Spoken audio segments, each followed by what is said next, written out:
Series 2 of Doctor Who, starring David Tennant and Billie Piper, is one of the most popular series of all time. But is it any good?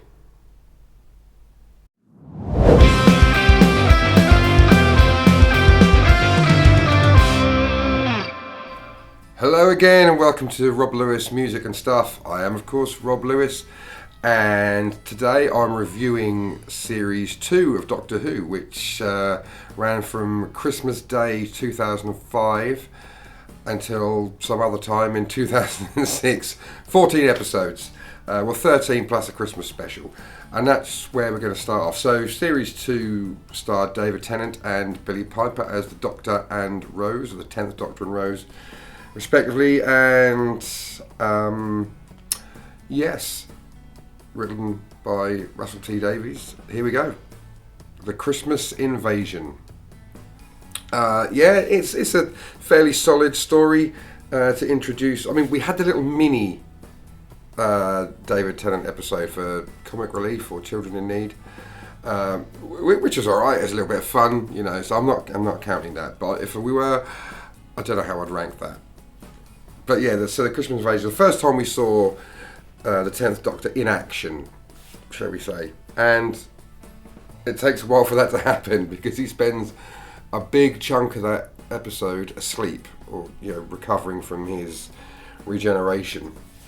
So we spent a bit of time with Rose and her mum Jackie and boyfriend Mickey Smith, which is all very good. I'm not a big fan of the Santa droids, really, not really into that.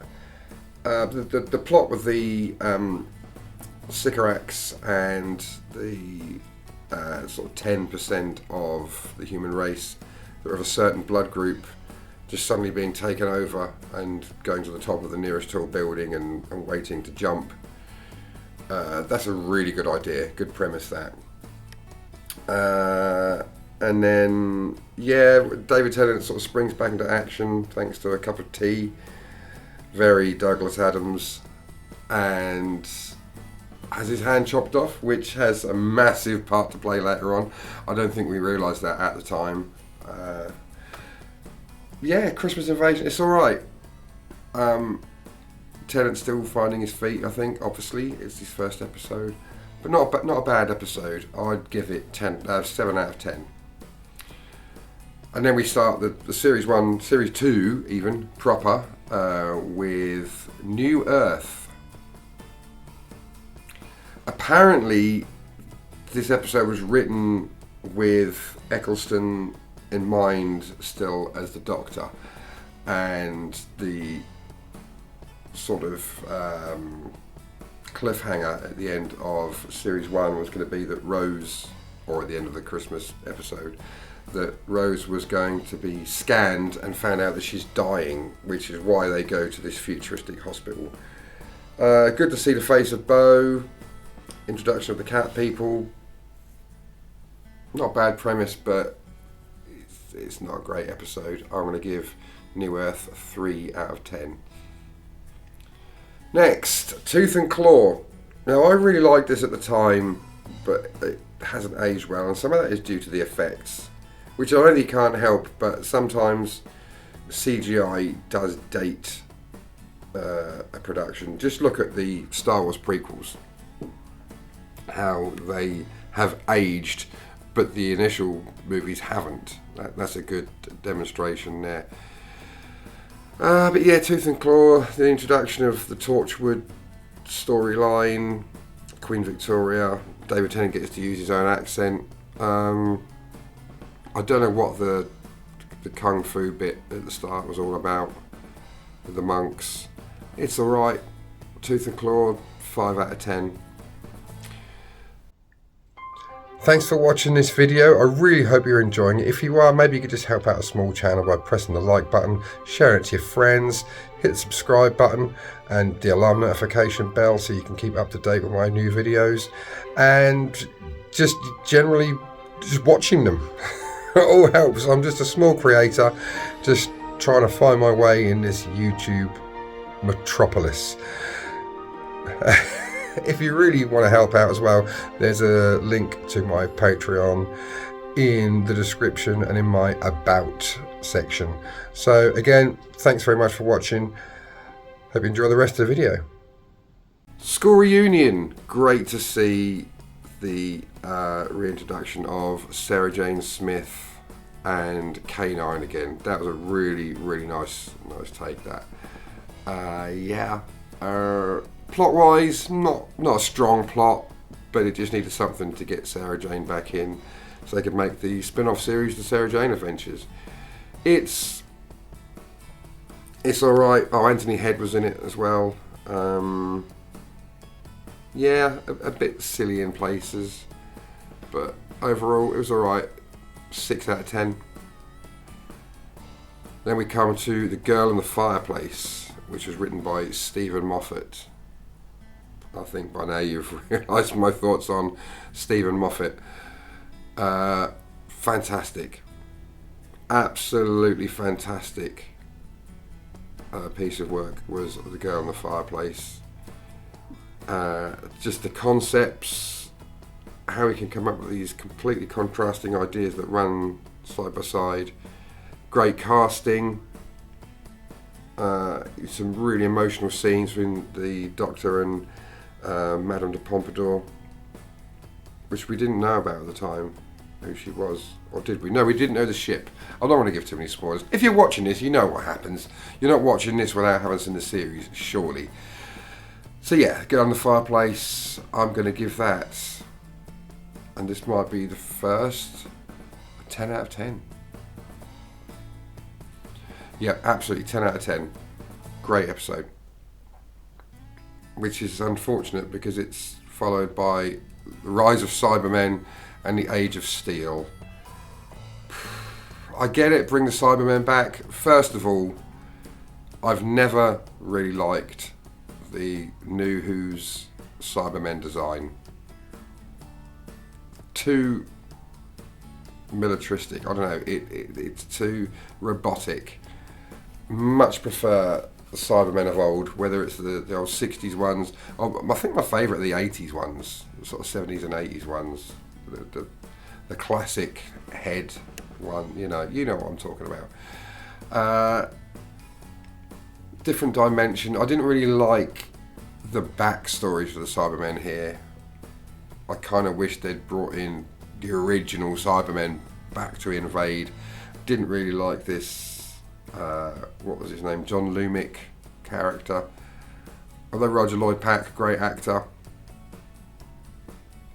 it didn't do a lot for me. Great cliffhanger at the end of the first episode, Rise of Cybermen.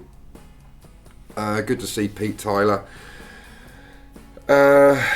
Mickey gets a little adventure as well, and he gets to play 2 parts, Noel Clarke. We're not going to go into all that now, but yeah, Mickey and Ricky. And then you got the Age of Steel. It's not really an age, was it? Or was it a day? A day of steel.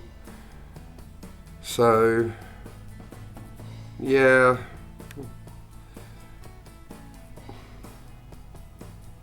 Not great. I'm giving that a 5 out of 10. And that's being generous. Then we get to Idiot's Lantern. The Idiot's Lantern by Mark Gatiss, I believe. Alright. Filler. It was quite interesting watching them back recently, because I hadn't seen them for a long while. But watching them back and seeing Doris from Gavin and Stacey played the grandma in The Idiot's Lantern. Yeah, interesting concepts with the faceless people, but yeah, not great. 5 out of 10 for Idiot's Lantern. And then you get the 2-parter Impossible Planet and the Satan Pit. Now you're talking. This was good Doctor Who. Real sort of diamond in the rough. Yeah, with the Ood and the Beast, and that score. really, really atmospheric, chilling score. The cello, yeah. And Gabrielle Wolfe doing the voice of the Beast, who was last seen before then in Pyramids of Mars as Sutekh, and of course returned to the role of Sutekh recently. Yeah, really, really great story. Possible Planet Satan Pit. 10 out of 10. Really, really loved those episodes. And I don't know what it was about Series 2 that you get a great episode followed by a stinker. But after the Impossible Planet and the Satan Pit, we had Love and Monsters. Now, I appreciate Love and Monsters for what it is. It was off the back of a Blue Peter competition where kids could design a monster to be used in the next series of Doctor Who. And this kid won, who designed the Absorbaloff. And I think it could have been alright, but there's a reason why kids don't design things in TV. There's a reason why adults do it. And yeah, it was a bit of fun, I suppose. And Peter Kay, interesting seeing Peter Kay doing it.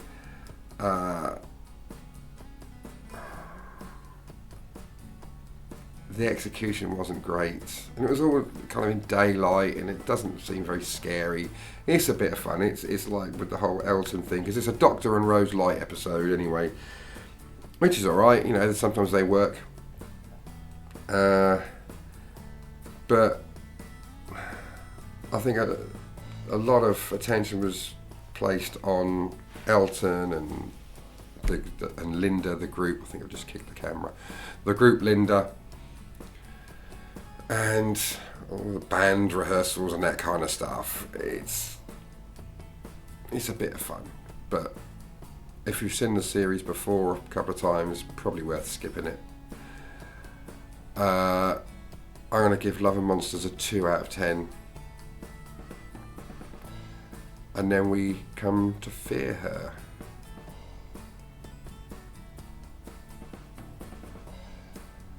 Kind of same level, really. It's not good. it's yeah, with the scribble thing, and this girl has the power to sort of take people away if she draws them, and the Chloe, the monster in the wardrobe, which is sort of based on her abusive dad, if I remember correctly. Filler, and not good filler. 2 out of 10 for Fear Her. A great effort, good effort, but yeah, 2 out of 10. And then we get to the series finale episodes, The Army of Ghosts and Doomsday. We kind of knew, I think, that Billie Piper was leaving at the end of that series, I believe, but we didn't know how. Funny to think that Billie Piper left the series. How many times has she been back? But anyway, more or the same as David Tennant, but it's all right. Army of Ghosts. Interesting premise. The way the ghosts sort of walk quite quickly isn't reflective of the Cybermen that they turn out to be, I didn't think. But I like the idea of like an impression, like a fingerprint or a footprint, that's it. I like that concept. Great cliffhanger at the end with the Daleks and the Cybermen coming through the void. Excuse me. Yawning in the middle of a YouTube video. Great concept, and the first time the Daleks had ever been against the Cybermen, and that little scene where they've sort of been a bit bitchy with each other. It's fun. Lore-wise, I don't know. It's a funny funny thing is. But it was entertaining. I liked the whole Torchwood setup there. And interesting seeing Freema Agyeman in the episodes before she comes into the show in a big way in the next series. But then the whole Rose getting lost in the parallel dimension. I liked it more at the time than I do now.